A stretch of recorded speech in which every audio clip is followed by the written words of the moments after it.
So guys, for the first step, you're going to head over to search and type in view network connections. Click on it. And then once you're on this, you're going to find your network adapter. You're going to double click on it. And then click on properties. And then click on configure. And now you're going to click on the power management tab. And then once we're here, you want to untick everything that will come up here. So you're going to untick this. You may also have some more options down below. You want to untick every single option here. And now for the second step, you're going to click on the advanced tab. And now this will come up. And now once we're here, we have three things that we need to change the value for. So for the first one, in the property list, you're going to look for roaming aggressiveness. I don't have it on my computer, but you should have something that's called roaming aggressiveness. You might need to scroll down to find it. And then once you find roaming aggressiveness, you're going to click on it. And then change the value to disabled. And then once you've done that, now you want to look for forceful through points booster.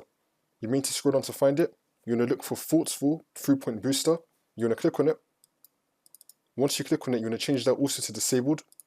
And now for the last one, you're going to find fat channel tolerant. Once you find fat channel tolerant, you're going to click on it. And now you're going to set the value to enabled this time. And then click on OK. Now you just want to restart your computer. And then you should be good to go.